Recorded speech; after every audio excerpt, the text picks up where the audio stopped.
Hello, my name is Voya and welcome to My Deep Guide, and in today's video, well, it's the in-depth review of the Tab X C. I know that you've been waiting for this review for a very long time, and for a really good reason, because Tab X C is a really important device. First, I'm gonna give you my overall summary and kind of condensed look at the Tab X C. In the second portion of the video, you will have the detailed analysis of the DAF methodology, or the Display Analysis Framework methodology. I know that many of you will expect it to be compared with the Note Max because, well, you know, they kind of look the same, so they're supposed to be compared.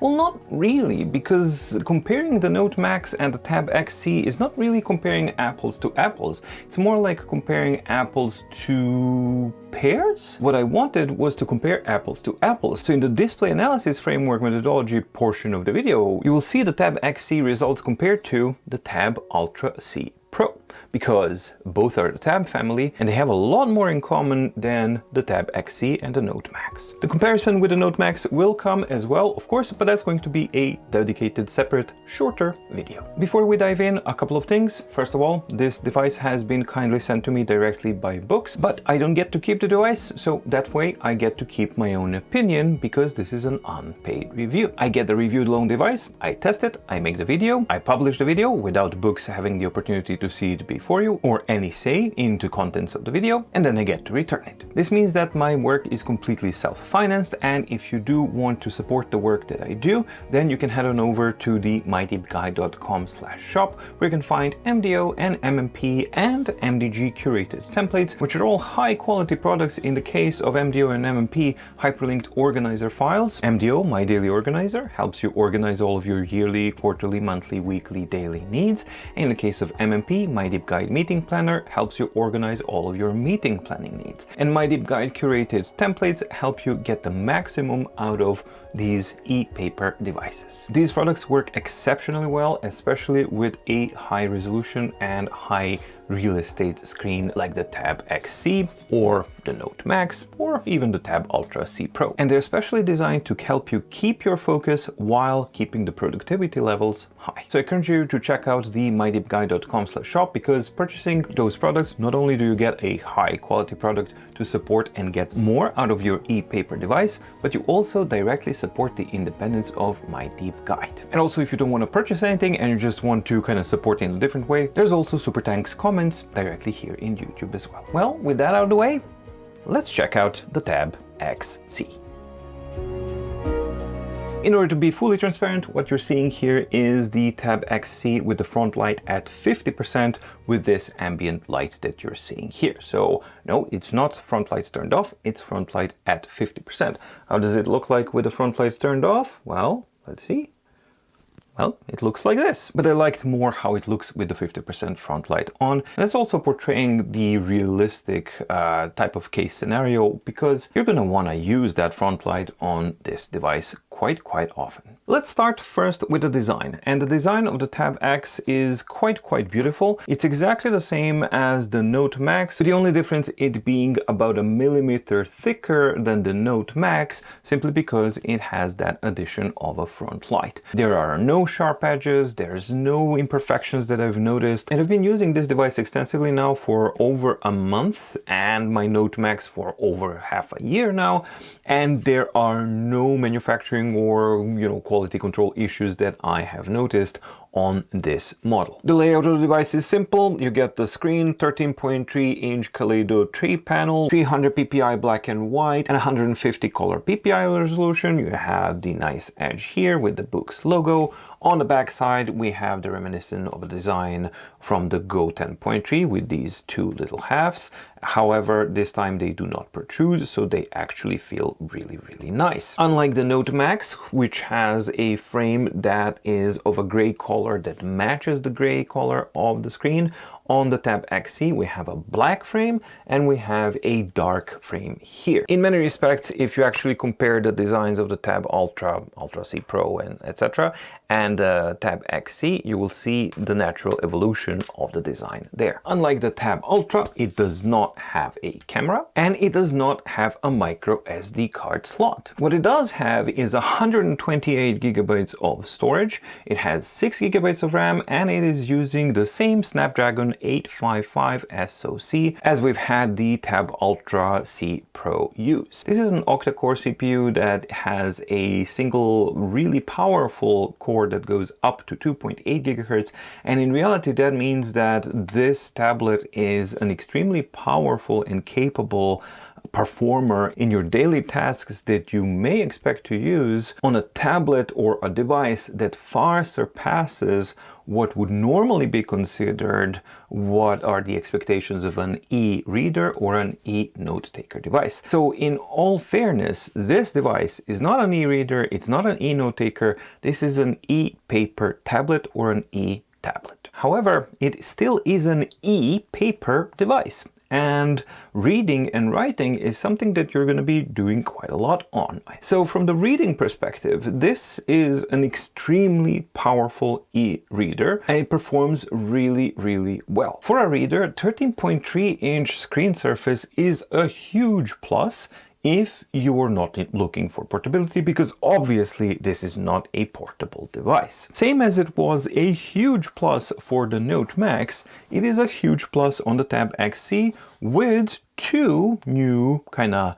potential benefits for e-reader purposes. It has a front light, unlike the Note Max, which a lot of users may find useful or even a requirement. And the second thing, well, it's in color, it's not black and white, which is also something that a lot of users may find as a requirement. And unlike the Note Max, Tab X C has exceptionally good ghosting performance, one of the best that I've seen on any ePaper device to date. So that's it then, job done, right? Because Note Max was an exceptionally good e-reader, but it has ghosting issues, it doesn't have a front light, and it's not a color device. So all three of them are like check, check, check, and done, makes it a perfect e-reader. Well, not quite. You see, the price of that color is actually more than just the price increase that's going to be deducted from your bank account. And while Tab X C renders color in a much, much nicer way than any other previous Kaleido device that I've tested, so it doesn't really compete with the Remarkable Paper Pro because that one's using a proprietary variation of a gallery panel, which is a panel that has dedicated color ink particles in it. The Kaleido panel is basically a cheat. It's a black and white panel that has a color filter on top of it to produce colors. However, as such, it's still delivering exceptionally good results for a Kaleido panel. But that Kaleido panel is also where the problems start for the Tab X C. As good as Tab X C might really be, it cannot escape physical reality. And the physical reality is that whenever you're using a Kaleido panel, the image that reaches your eyes will always be darker and fuzzier because of the nature how that Kaleido panel works. At its core, these are reflective panels, so when you have a physical obstacle, such as a CFA color filter on top of your e-ink particles, less light is going to come out and less light is going to bounce back to your eyes. Naturally, it's going to be darker. The second point, why it's going to be additionally darker, is that each pixel that you see, I mean the whiteness that you're going to be seeing, is only through those really, really narrow passages between the colors. The rest of the stuff is going to be colorized. That means that you will never ever have anything resembling even closely the whiteness or the grayness, or indeed even the blackness that you can get on a monochromatic device. The third aspect is that constant presence of that CFA filter on top of all of the content that you will ever see on this display means that you will never have a perfectly precise straight line. It will always have miniature fuzziness because of those color strips. Some may say, well, that's not a big deal. You just turn on the front light and hey presto, there you go. Well, yeah, sure, you can. You definitely turn on the front light because you have to on a Kaleido panel, especially on the Tab X C, which is actually a little bit darker. Even for Kaleido panels, it's a little bit darker than what we've seen previously. So a front light is an absolute must on this device. Luckily, it has a much larger battery and it has exceptionally good battery life. So there, the device is really nicely balanced because they kind of recognized, hey, you're gonna have to use the front light. So let's make the device actually balanced with that in mind. And there, they've actually succeeded. However, always using that front light is not really an ideal thing because it's going to wash out the colors and it's going to brighten up the dark content on the screen, therefore lowering the contrast. And the final aspect of it having a front light, which is a really good front light. Unlike on the Go 7, this front light is actually quite nice, which is an achievement in itself because uniformly lighting a large area like you have on a 13.3-inch screen is not an easy task. And herein lies another, I don't know which number in all of these. This is a different type of a front light, and while the results, as I said, are excellent, they needed to increase the distance between the surface, the glass surface of the screen, and the display itself. And on the Tab X C, that distance is considerably more than what you would normally find on equivalent devices like the Tab Ultra C Pro. If you're interested to actually see the measurements and stuff, well, that's in the second portion of the video. All right, so those are the positives, those are the negatives. How does it all mesh together? If what you're looking for is the best that the ePaper technology can currently offer you for an ePaper tablet, not just a reader, but an overall tablet, well, Tab X C in the reader aspect of that definitely delivers. So that's the e-reader side of things. What about the eNotebook side of things of the Tab X C? And here too, things are not really that simple and straightforward. And there are a couple of reasons, but one of the main ones is this. This pen can only be obtained by purchasing one of these magical tablets. Unlike the Inkspire, the InkSense pen only comes with the Tab X C. Long story short, this is an active pen. It doesn't have an eraser button or an extra function button. It doesn't have an eraser on the back. It's using dedicated nibs that are working only with this pen. And I don't know of other nib standards that would actually work with this pen. It's using a USI 2.0 active digitizer standard. Although it's not a guarantee that any USI 2 pen will work with Tab X C should you want a replacement. It is magnetically held to the device and also charged when it is connected to the device, but that is also incidentally the only way that you can charge this pen since it does not have a USB port. So we know from the Inkspire and the Go 7 debacle that the writing experience is largely due to those pens, or the Inkspire pen is pretty much disastrous. Is the same story true here? Well, luckily, no, it's not disastrous at all. And generally speaking, if I were to compare the writing feel and experience, it is much more reminiscent of using a good EMR pen and, for example, Note Max than it is reminiscent to writing on the Go 7 Color Gen 2 or any of the Go 7 devices. So what are the positives of using the InkSense pens and why did they actually go for it? Well, one of the things that's really noticeable right at the get-go is that the writing latency on the Tab X C using this pen is exceptionally good. If you want to see how good it is, you're going to want to watch the other part of the video. Other positives are also that it's much better than the InkSense in the sense of it's more precise, it's more pressure sensitive. So better latency, better precision, better pressure sensitivity. Job done. Well, not really, because while it's better than a, piece of dirt that an InkSense pen is, it's not really that awesome. Writing with it for an extended period of time wasn't really a nice experience, and that's not largely due to the pen, because I think that the Boox engineers have tried their best, and in some cases a little bit too much with innovation stuff, the haptic stuff. Let's get that out of the way.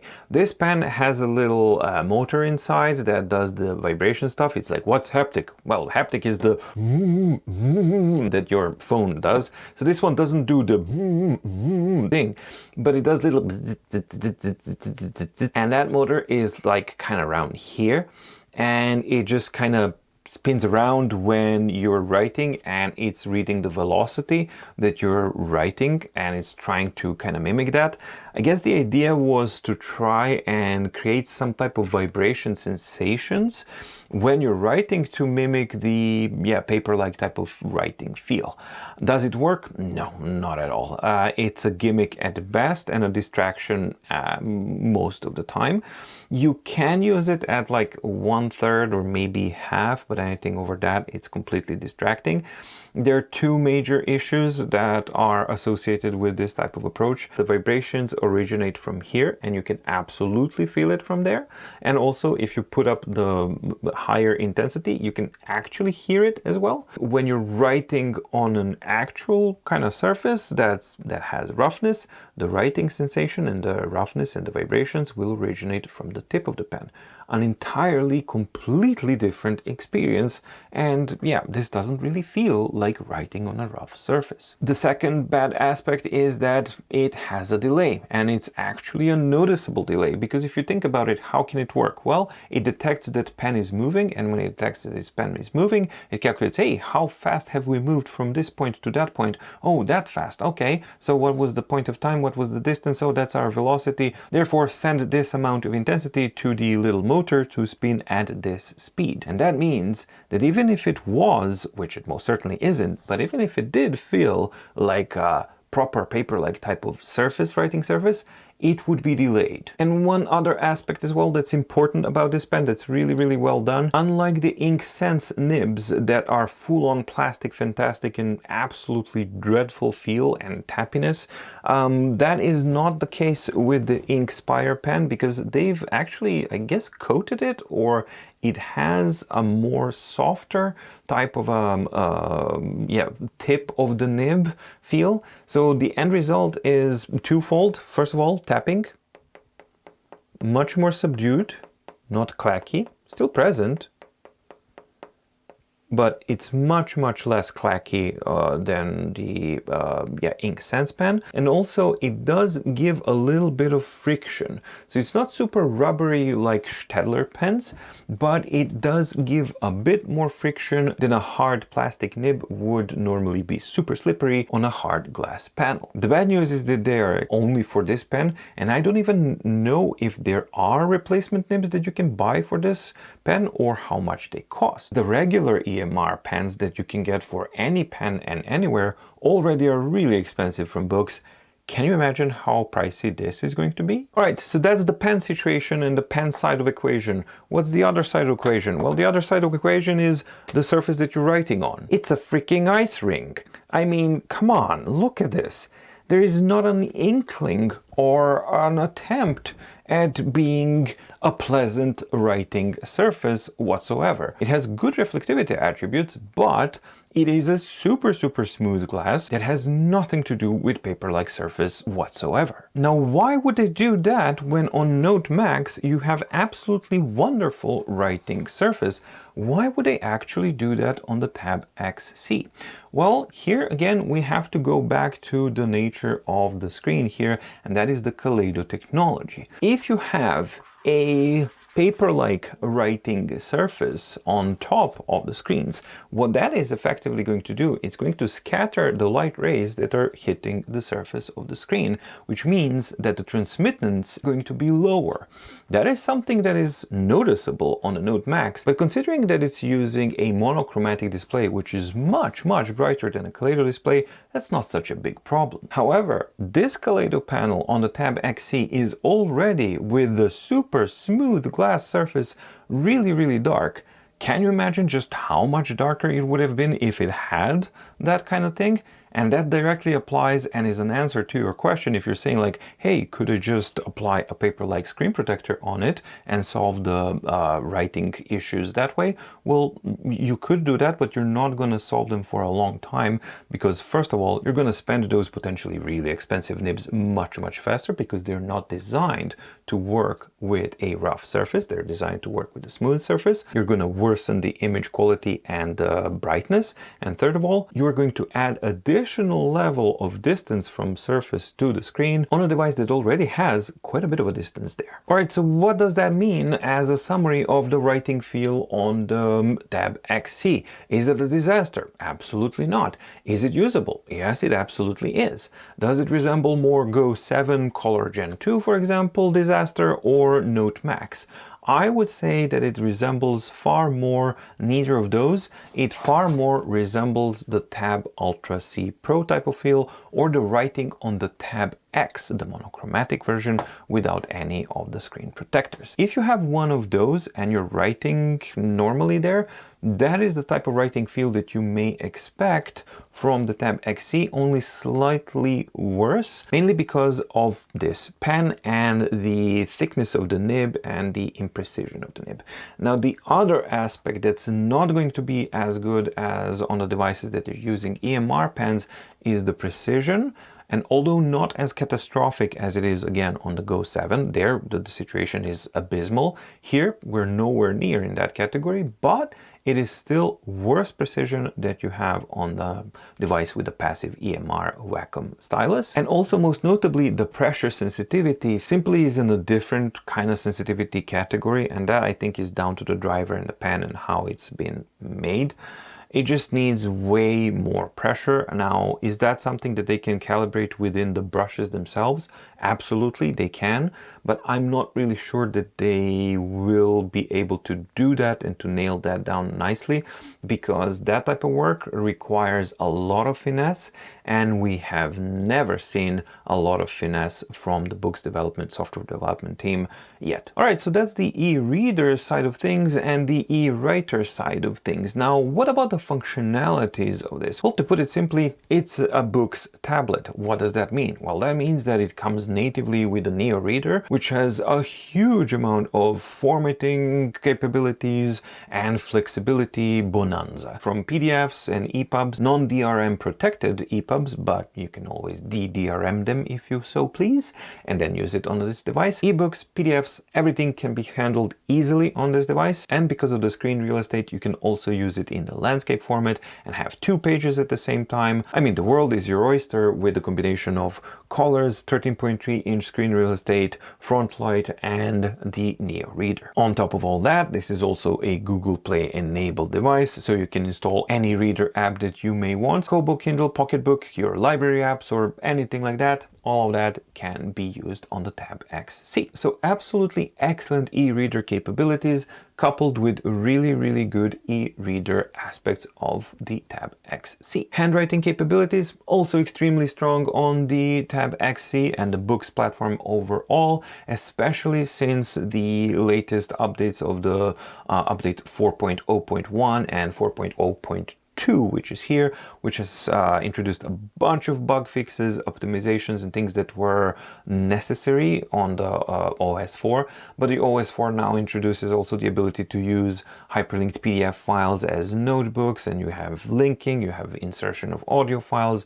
you can insert images, you have shapes, you have shape perfection, you have filling, you have colors, you have tons and tons and tons of functionalities in this platform. Excellent handwriting functionalities coupled with okay handwriting feel and experience. However, in both e-reader and e-notebook aspects of this device, you have to keep in mind one glaring fact, and that is, again, this is a Boox device for good and bad. Good side is versatility and functionality, as we've discussed. The bad side is the learning curve and the absolute messiness of the user experience and user interface.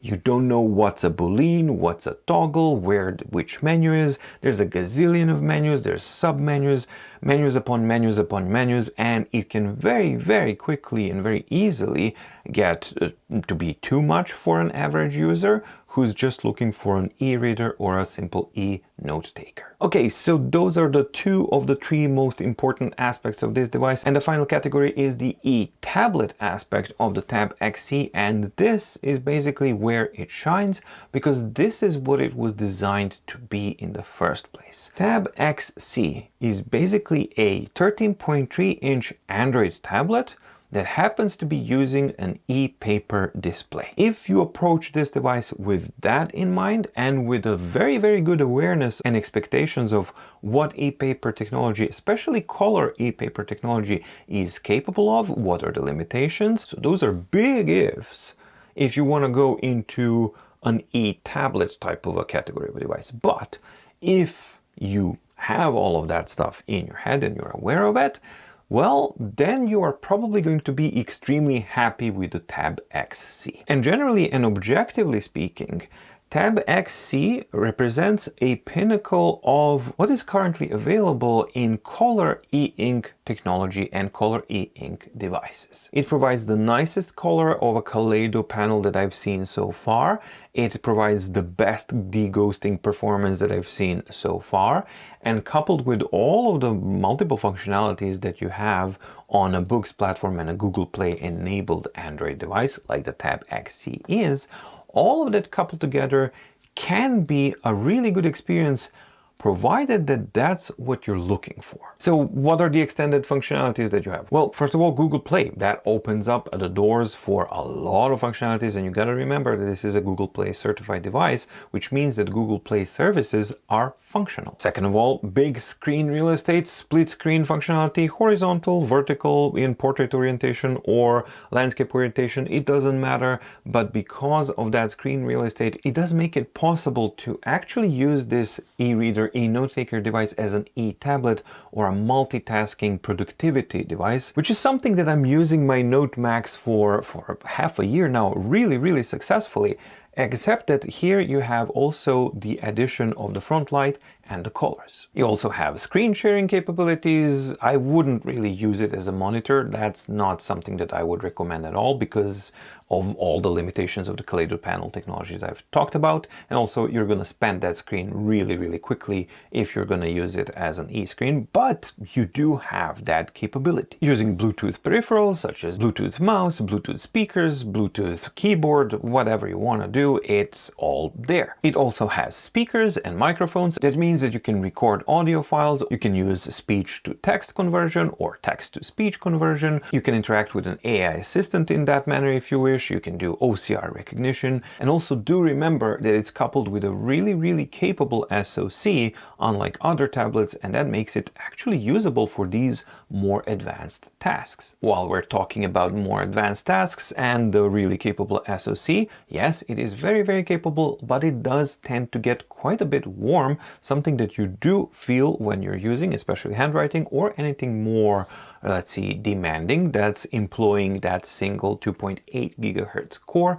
And I've seen temperature basically idling at around 32 degrees, but when it actually gets a little bit toasty, it gets to about 54 degrees, 52 degrees, and that's something that you absolutely do feel on the back of the device. You do have the option of buying the magnetic keyboard Folio, but I do not recommend that you do so because that keyboard Folio has a fundamental design flaw which will ruin your screen over time. There's no question of if it will. It will ruin your screen over time, and here is why. Here is a magnetic keyboard, really nice real estate. You have a trackpad as well, and it feels good, it types well, and they fixed some of the issues that the early versions had, but they didn't fix the most important issues. And the most important issue are these two little nubbins there.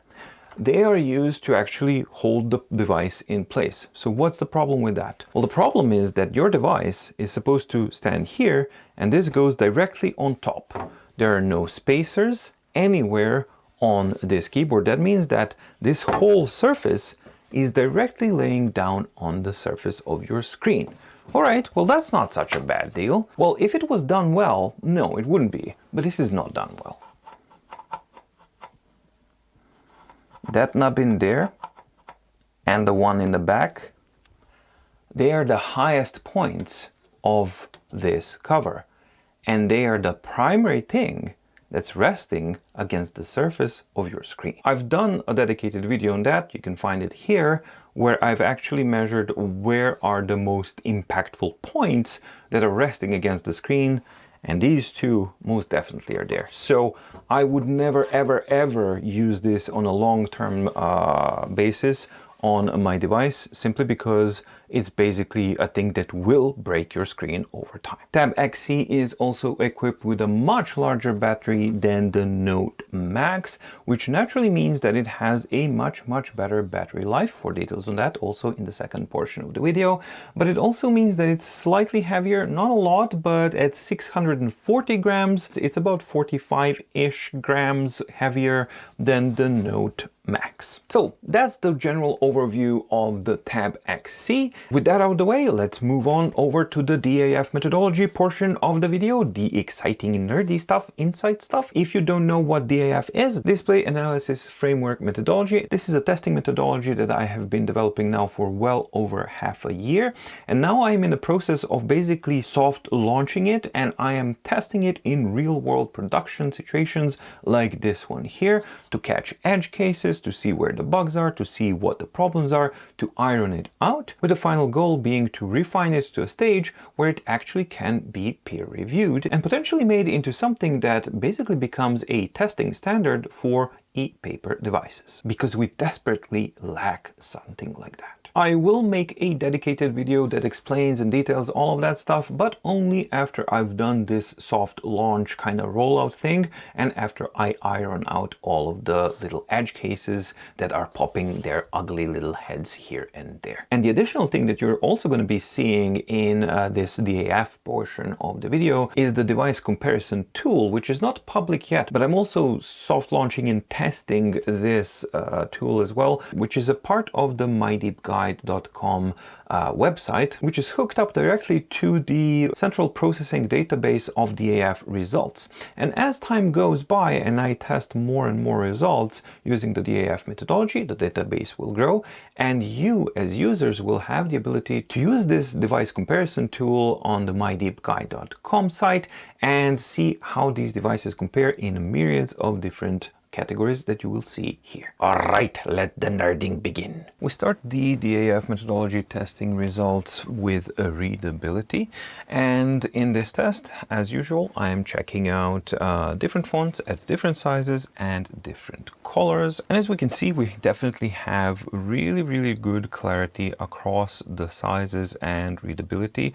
mainly due to the actual size. So 6 points on a 13.3 inch is going to be far more readable than 6-point font on a 7-inch screen, for example, like in the Go 7 Color Gen 2. With the font color stepped down to 70% of the blackness, we still see really good readability results, and they maintain all the way down to the 50%. Heading over to the thin fonts at 100% or fully black, it's still performing quite good, albeit at 6 points we are starting to lose some cohesion because of that CFA filter of a Kaleido screen. This unfortunately doesn't hold true when we step down to the thin font at 50% blackness. As you can see, the size 10 and 16 points, they are holding out quite well and they are perfectly readable, but the 6-point, albeit kind of we could read it, but the thresholds of the DAF methodology are made in such a way that kinda sorta is not basically good enough, and if the readability is not good enough, it will score 0. And lastly, we check out the thick fonts at 100% blackness, and as expected, we have really strong and good results at 16 points and 10-point font size. What is also again helped by the size of the 13.3 inch screen is that at 6 points we don't have that much bleed from a thick font like this one, and the differences between M and N and W are clearly visible, which was not the case or is not the case on the devices with the smaller display. And when we go down to 50% of blackness, we see that the readability still remains strong.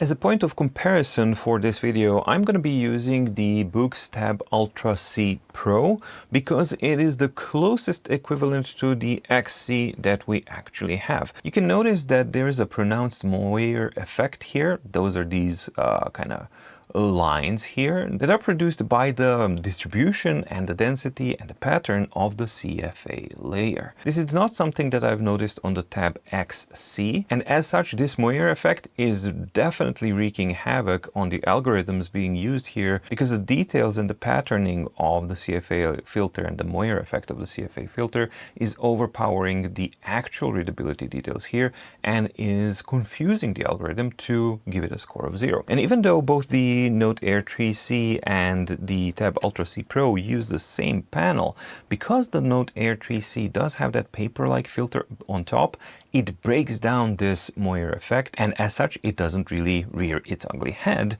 But the Tab Ultra C Pro doesn't have any kind of paper-like filter on top, and therefore when photographed it does actually do that. So it's another extreme end result that I'm gonna have to take into account here and see how can I battle against these effects. So just keep in mind what I already said, that these are preliminary testing results of the DAF methodology, and as I'm testing the devices, more end cases are going to kind of pop up, like the Tab Ultra C Pro, for example, here, which will necessitate some fine-tuning of the algorithms in the DAF methodology to include or exclude them, or just kind of account for that type of thing. So with that out of the way, let's focus on the results of readability on the Tab Ultra C Pro. And the readability is good, and this is a fake negative. And we can have it confirmed here when the moire effect is a little bit different, that it's actually scoring at 25. So clearly something is confusing the calculations here at size 6. But the 10 and 16 sizes are making a little bit more sense, although there's some discrepancies here as well. But we can see that they're all readable at all colors here with a standard font type. When we get to the thin font at 100% blackness, we can see that the readability still maintains quite good, albeit at the 6 point it's starting to kind of diminish a bit.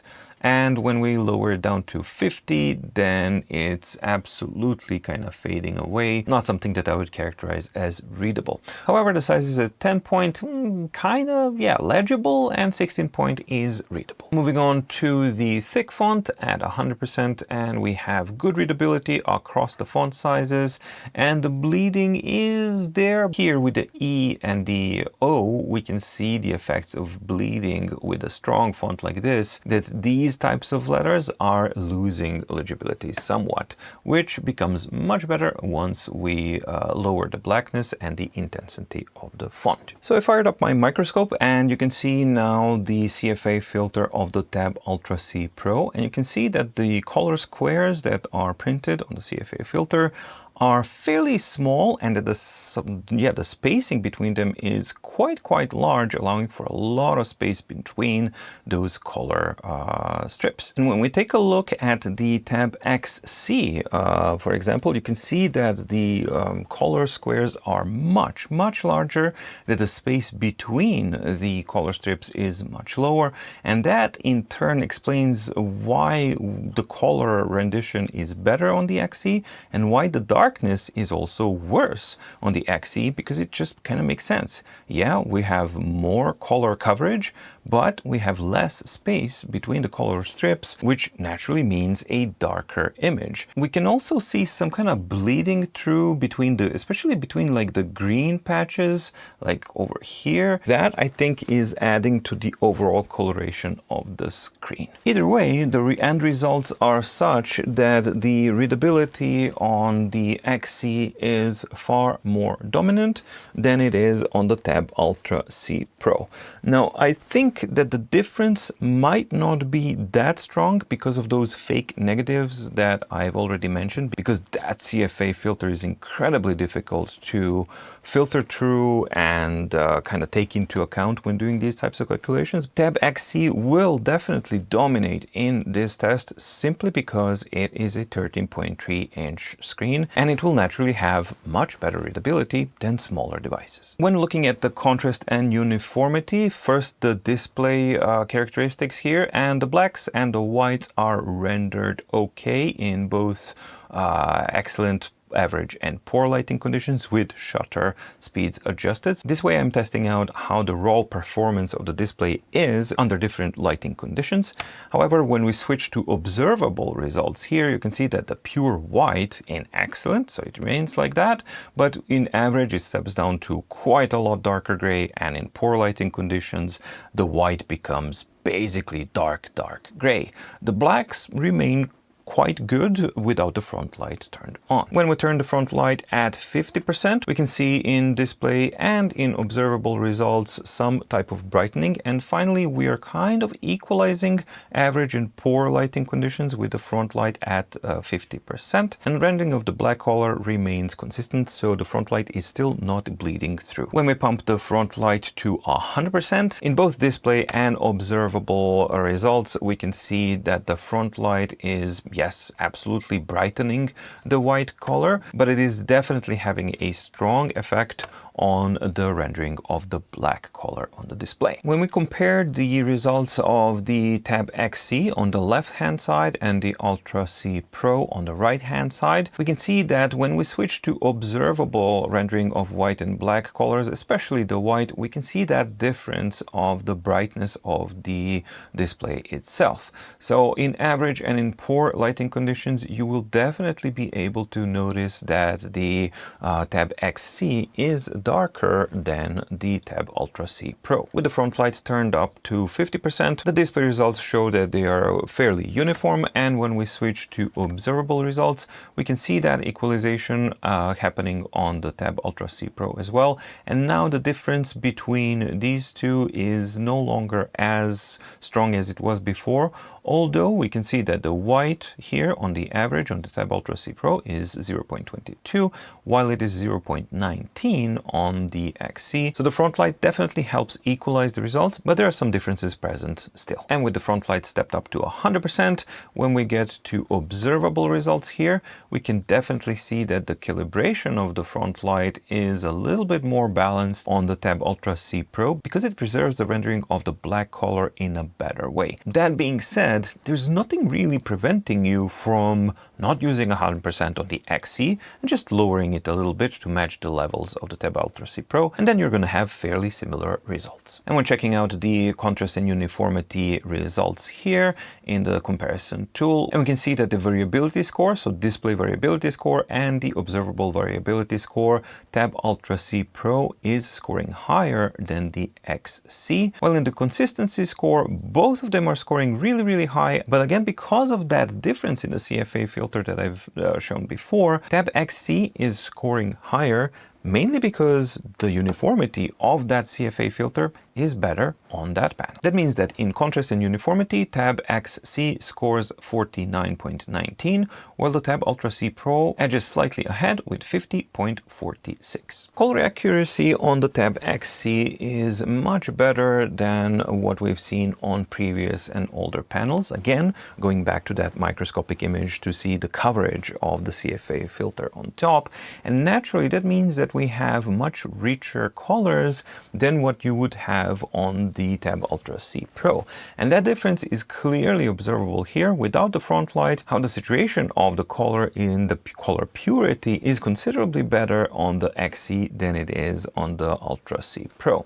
With the front light turned up to 50%, they are starting to kind of equalize somewhat, although XC is still dominant. And even when we go with the front light to 100%, which should kind of wash out the colors all the way, we can see that the XC is managing to hold out the dominance over the Tab Ultra C Pro's screen. And when we check out the comparisons here, we can see that in all categories, red, green, and blue, XC is rendering colors in a better way, which means that the natural score in color accuracy, number one place goes to XC at 42.36, with Ultra C Pro scoring 39.82. Reflectivity of the screen surface on the Tab X C is actually quite quite good, and we can see that we have nice diffusion of the reflections here with no actual sharp edges or the shapes of the reflection being noticeable in the screen, and that the intensity is not really too overpowering. When we compare the XC on the left hand side with the Tab Ultra C Pro on the right hand side,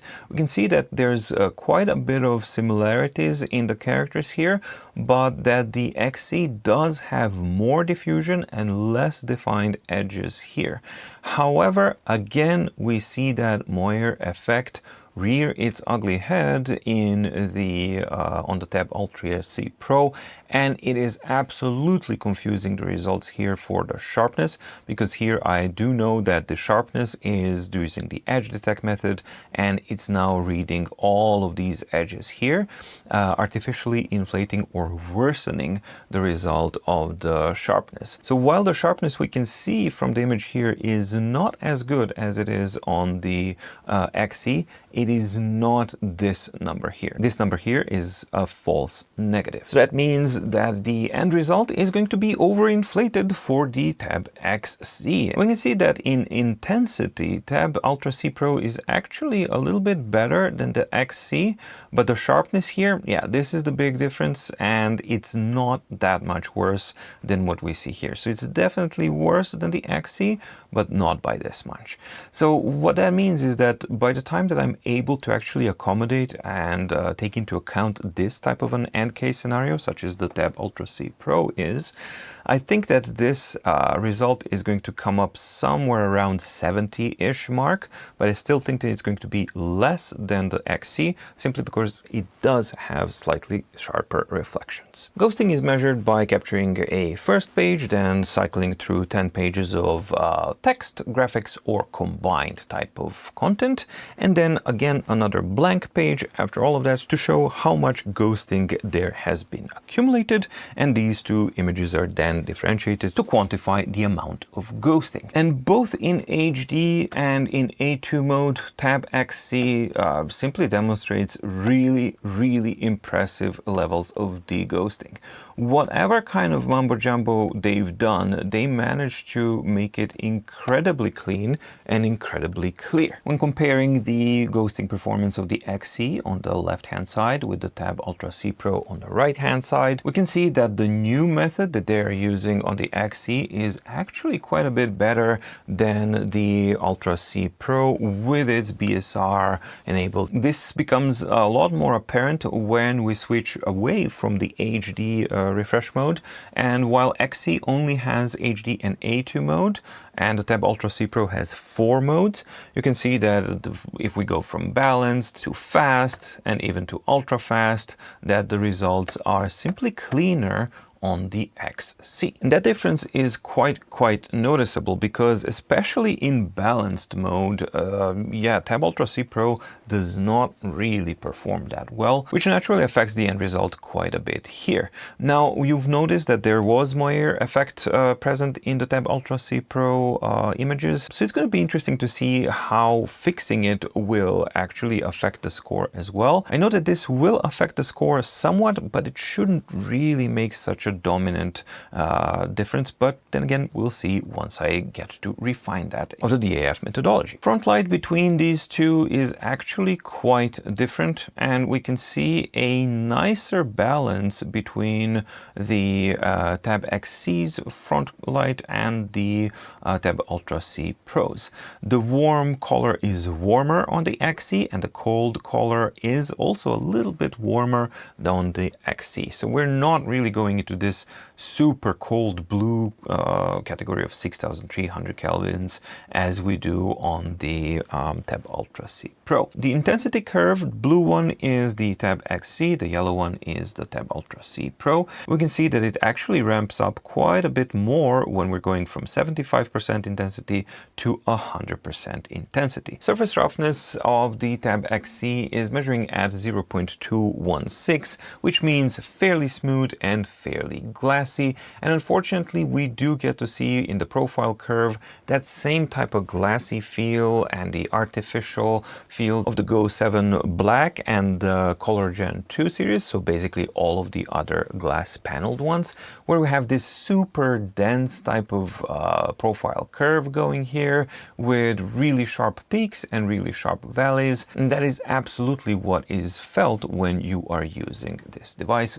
for writing. When checking out the Tab Ultra C Pro, it has surface roughness of 0.203, so a smidge smoother than the Tab X C, but the most important aspect here is that profile curve, and here we see that same type of thing, super dense type of peaks and valleys, and peaks are super sharp, valleys are super sharp, therefore doesn't really feel that good to write on. And the surface profile of the Tab X C is a little bit better and a little bit more pleasant for writing than on the Tab Ultra C Pro, and that is reflected in the final scores here. Refresh time is measured by using a 480 frames per second recording of flipping a frame from a page with content to a completely blank page, and I measure out the time, how long it takes for the screen to settle itself down.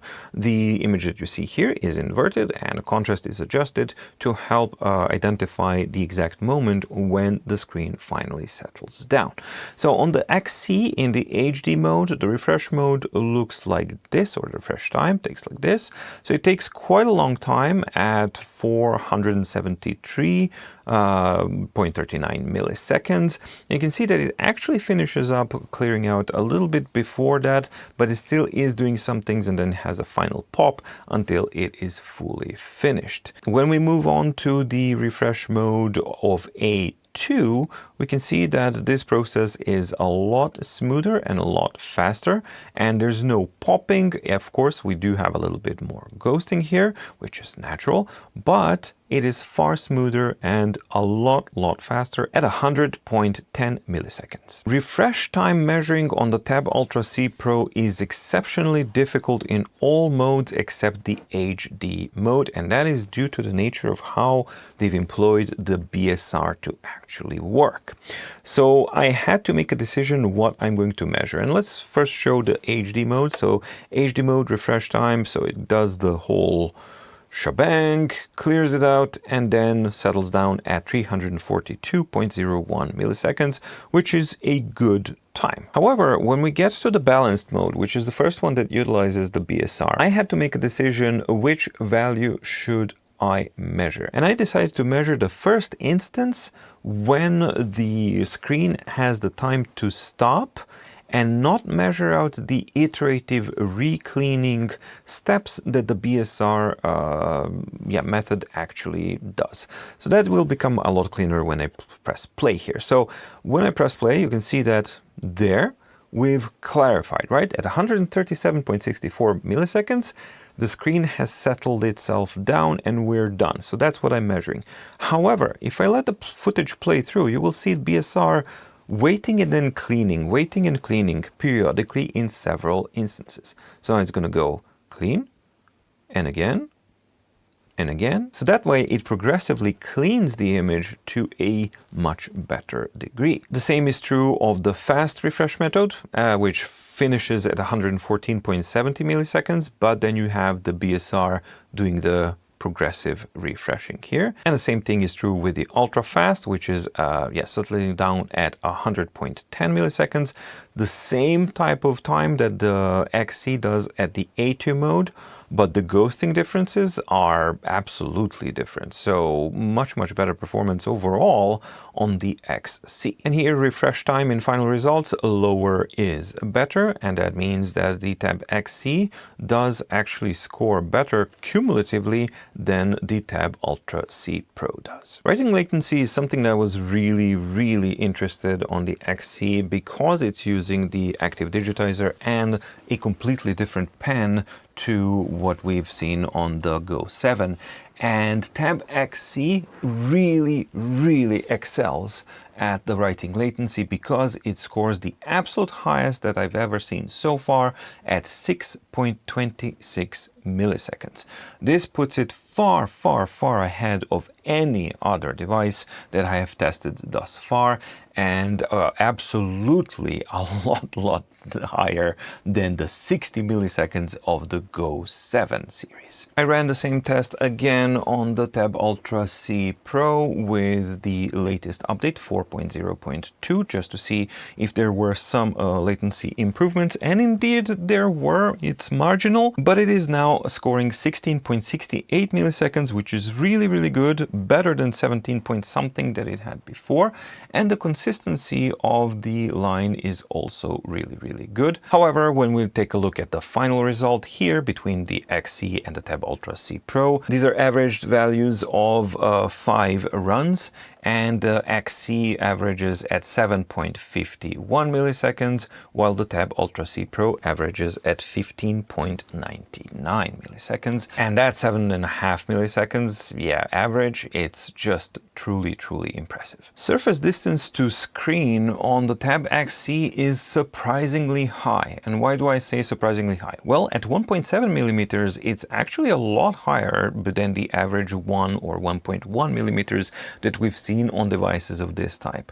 But the thing that's actually most surprising to me was that I didn't really react to it or feel it when I was writing and using the device. I did notice it when I was reading. I felt a little bit more disconnected, but when writing, I didn't really notice that distance that much, which means that the calibration of compensation of that distance is done really well on this device. However, that distance is absolutely present. And when we check out the Tab Ultra C Pro, just to kind of, do a sanity check of the improvement of the measurement methods, we again get the 1 millimeter on the dot from the surface of the screen to the display content. So in the surface distance comparison, Tab Ultra C Pro scores a lot better than the Tab XC. Finally, we take a look at the battery life of the Tab XC, and here I do reading for an hour without the front light, with the front light set at average, which is 50%, or at full, 100%, and the same thing for writing, with front light off, 50% for average and 100% for full. And the same test was done on both of the devices here, and you can see that, yeah, the Tab XC not utilizing the BSR and just being really smart about how it does these things basically obliterates the Tab Ultra C Pro as far as the battery life goes.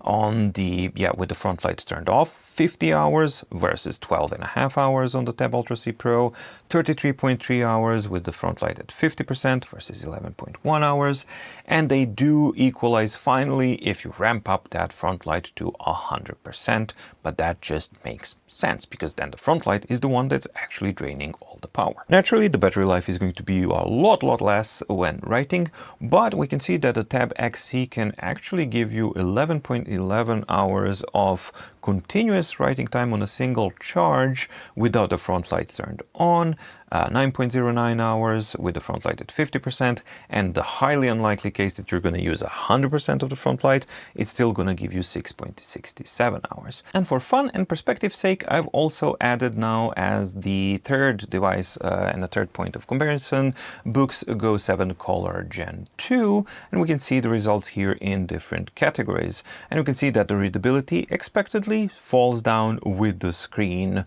size as it falls down. However, what I find very interesting is that the variability score is actually almost exactly the same between the XC and the Go 7 Color Gen 2 in both display and observable, and the consistency score as well is really similar between the two, and I think that I would attribute that to that different CFA filter on the color screen that's used in these devices as opposed to the older screen that's used on the Tab Ultra C Pro. On the color accuracy side of things, we can see that both of these devices are dominating the older screen, but that the small size and the density of the smaller screen gives the Go 7 Color Gen 2 a bit of an edge as far as color accuracy is concerned. Reflectivity, very similar between the XC and the Go 7 Color Gen 2, as expected. Ghosting performance, well, again, here expected. XC is an excellent performer all around. I've never seen that type of de-ghosting performance in another device before. Again, here we can see that the modern generation devices, the red and the blue one, the intensity and the colors are much more in line than the older screen that's used on the Ultra C Pro, the yellow line. Surface roughness is actually surprising to see. I would have expected that the Color Gen 2 would have a much more in line type of a surface roughness with the XC, and that's basically the reason why writing on the Color Gen 2, amongst many other reasons, just simply feels a lot worse. We can see fairly similar refresh times cumulatively between the XC and the Color Gen 2. However, as far as writing latency goes, this is absolutely absurd to actually see Boox introduce the new type of technology with the active digitizer and new pens, and to have this kind of a discrepancy in performance between the two devices. So Color Gen 2 averaging out at 62.56 milliseconds and the XC averaging at 7.51 milliseconds.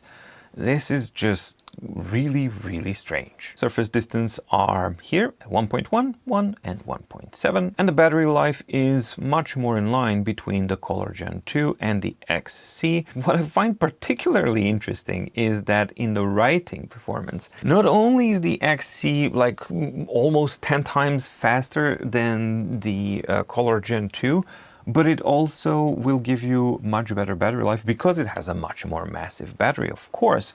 But the end result is you can write for a lot longer on a single charge and a lot faster on the XC than you can or would frankly want to on the Color Gen 2. And the final DIF result is fairly expected after all of the categories that I've seen. So it edges out at 53.11 versus 47.72 for the Tab Ultra C Pro.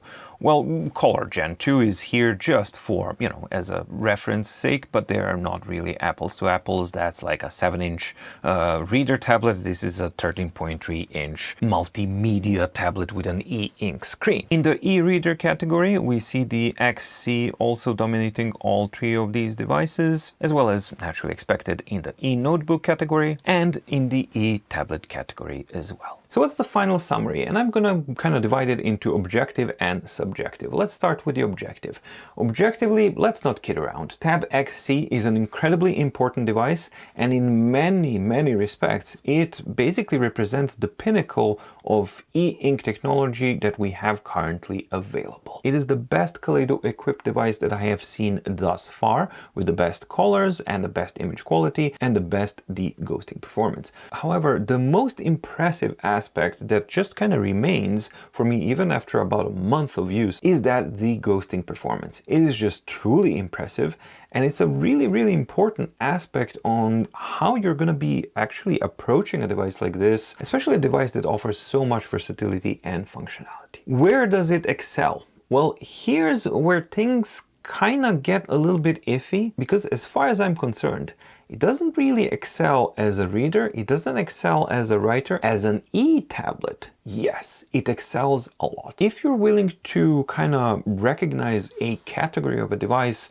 and a specific super duper niche need for an e-tablet type of a device, then that's where Tab X C absolutely excels at. As an e-reader, absolutely it is functional and it does have all of these great things, and truly it is impressive at moments, really impressive to read color magazines and especially like comic books and things like that. There are really awesome moments to have with the Tab X C. As an eNotebook, that I think is its weakest kind of point, and we've discussed why. And despite it having the absolute fastest writing latency that I've ever seen on an ePaper device, the other aspects that all kind of, pool together to create a handwriting experience, unfortunately, those kind of are really negative, and they do bring down the overall eNotebook aspect of the Tab X C. Does that mean that it's as bad as Go 7 Color Gen 2? No, not at all.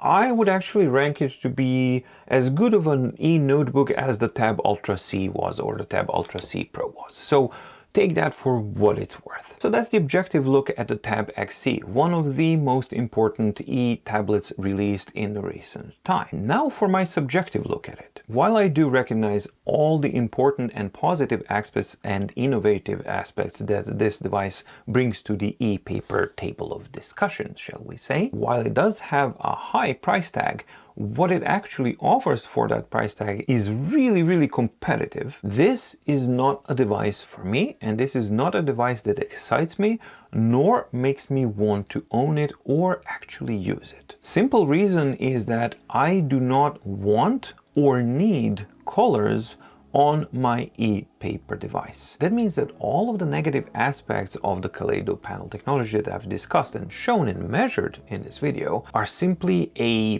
price to pay for something that I don't want or need in the first place. For me, the negative aspects outweigh the positives, and I'm not going to be okay with the screen to surface distance, with the writing aspects, and the darkness of the Kaleido panel technology. So for me, there's absolutely no competition. Note Max, for my own personal subjective needs, wins all the way, but I absolutely do acknowledge and recognize that the Tab X C fills this void that Note Max simply cannot do. Well, that's it from me. I hope that you enjoyed the video. If you did, please like and subscribe and ding the notification bell in the description down below to get notified when new videos come out on My Deep Guide. Also, do let me know in the comments down below what you think about the Tab X C and about the Tab X C versus Tab Ultra C Pro, and also what are the aspects that you may be interested in the upcoming video for the comparison with the Note Max, so that I may actually incorporate that in your questions, either in that video or in the Q&A video that's going to be coming out in July. Thank you so much for watching. Stay safe, stay healthy, and see you in the next video.